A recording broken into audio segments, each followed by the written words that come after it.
G'day folks, Pakira here and welcome to the Sportscast. This is the game preview for the Unite round between Adelaide United and Wellington Phoenix in the Ninja A-League. Kickoff here is going to be 7:30 PM at Jubilee Stadium. That's New Zealand Standard Time there, and I will be live streaming this match as well on the channel, so don't miss that out. So let's get stuck into this preview, shall we? Now, just to kick things off, last time these two sides met was last season in the A-League, with Wellington coming out 4-0 at home. So this is a chance here, hopefully. Different teams obviously, but hopefully we can take that going into this game and come away with the much needed first win of the season for the Knicks. Having a look at Wellington, the Wellington lost 1-0 last week to Newcastle. It's their third straight loss in a row here in the league to kick off their season. It leaves them 12th with 0 points. The Knicks, however, during this period have used three different formations, starting the first round with a 3-5-2, where they actually scored their only goal of the season, and a 4-2 loss. That was against Western Sydney Wanderers. Then against Canberra they lost 1-0 and they used a 3-4-1-2 formation, and last week 3-4-3 formation against Newcastle. So keep an eye out on what formation they may use tonight. I don't think it helps having to chop and change formations each game. There is no stability there.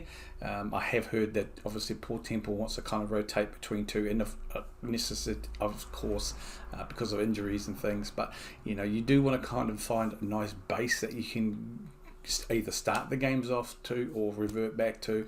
So we'll see what happens here anyway. Wellington will be spearheaded in attack, of course, by MMA, leading goal scorer with 1 goal. So hopefully she can get a bit more and add to that tally tonight. Despite the difficult start though, morale is high in the team, and they've been stationed in Sydney since the game against Newcastle, so for this whole week in preparation for this fixture though, so it's been quite good. And talking about the season so far, Paul Temple did say it's been a good timing to have this trip together because they can use it in a camp and it brings everybody together, creates that bond and helps establish that teamwork sort of ethic. The first 2 games, like he said, were disappointed because we felt they deserved something from the match. And as he said, we missed that killer instinct in the box. That's something that we've highlighted, reviewed and been working on this week over in Sydney, but the spirit within the team is still really good. They're getting on great. It's a good atmosphere. You do kind of, personally reading that they're getting on great, it's a good atmosphere. They actually still really good atmosphere, spirit. Okay, I look at that and I kind of read that, well, you do 3 rounds going into the 4 rounds into the season, you do hope that you do have that anyway. It's a team sport.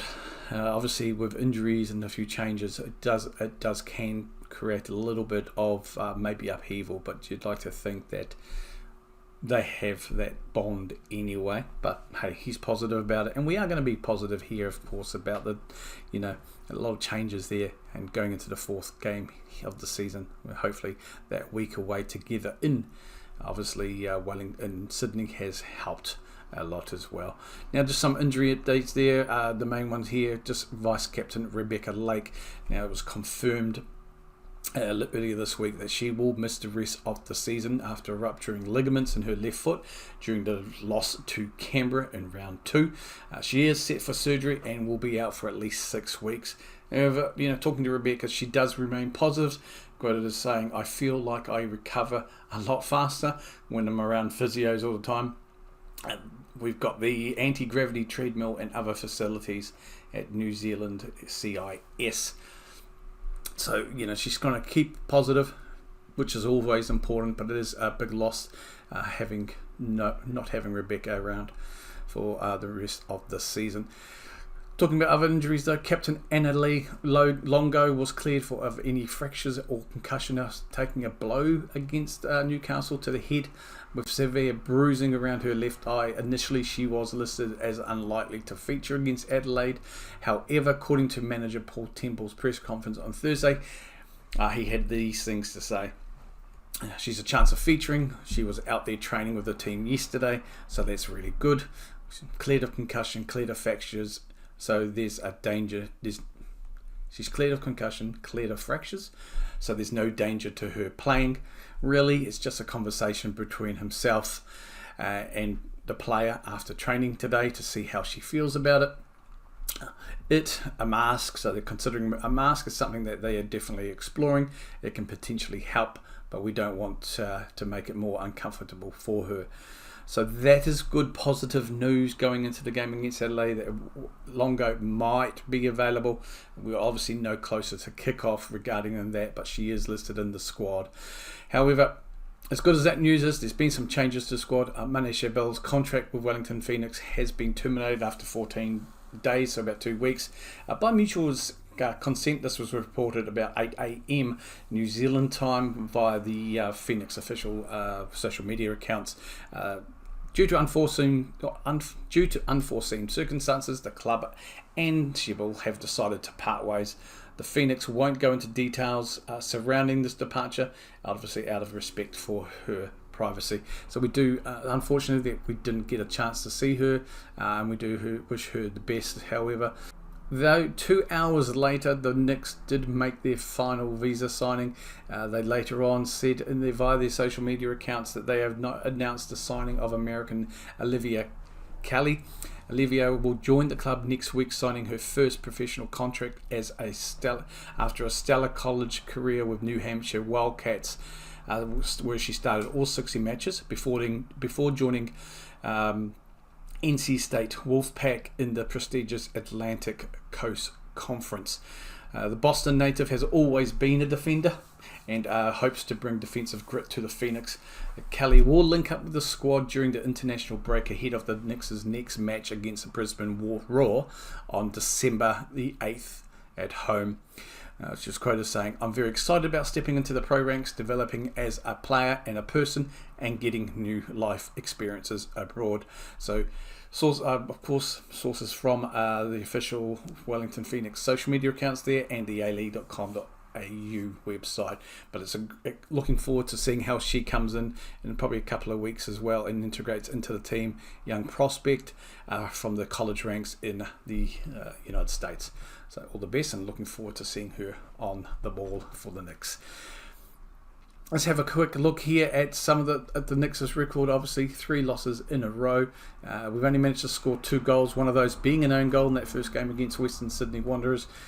Conceded 6, and that leaves us down bottom with no points. The only team with no points, apologies for the noise, no team with no points on 12th. Main is our leading goal scorer on 1, so hopefully she can add to that as well today going into it. Outs, obviously, as reported, Shabel due to the contract reason. Injury updates, though, Alan McCain is still out for the season with her knee. As mentioned, Rebecca Lake foot, she's gone for the season. And as also some good news there, of course, mentioned is Longo, our captain, is listed questionable. I put down as questionable. She may start, but she is in the squad for the game. Going to Adelaide now, that's at the other side of the ball. They will look to prolong their impressive start to the season. They do prefer to use a 4-3-3 formation, though they have used 4-4-2 in their second round win against Western Sydney as well. They're currently third place on 6 points, 1 point behind Melbourne City, who are the leaders after 3 matches. And they did win an impressive win last week against Canberra, leading and winning that game handily 2-0. Adelaide, though, they have been led by Fiona Warts. She is the leading goal scorer with 4 goals, and that's the highest in the league so far for this season. So she's going to be the threat there for Adelaide. And look at them, they started off with that loss and then 2 quick wins in the last previous round. So positioned as third there, scored 6 goals, conceded 3. So they've got a positive goal difference of 3 there. Warts is, as mentioned, their leading goal scorer on 4, followed by Condon on 2. And they've got a couple of players, Healy and Hodgson, who are top assists on 1 there. Ins at the stage is Katie Bowler. Outs is Abby Middleton, and then their injury updates. Isabel Hodgson is foot, she's out with a foot. Nanaka Sasaki, calf, and Dylan Holmes with a hip injury. So that's the latest there as of this morning. We are talking 10 o'clock here in New Zealand, so it's about 8 a.m. over in Sydney. But any updates that change some of the things will be mentioned in the pre-game. So make sure you catch me live today. The stream will start about 7:15 New Zealand time for the 7:30 kickoff. And we'll see what changes are made, and we will get the final squad numbers around about 45 minutes to an hour, give or take, before the kickoff. So we'll look forward to seeing those. Anyway, folks, thank you very much for joining me today. Hit that like button and subscribe if you're new and you want to see some more A-League football action as well as the NFL. Thanks for until next time, take care of yourselves and each other. I am Parkera, and this has been the Sportscast, Wellington Phoenix versus Adelaide preview. Kia kaha.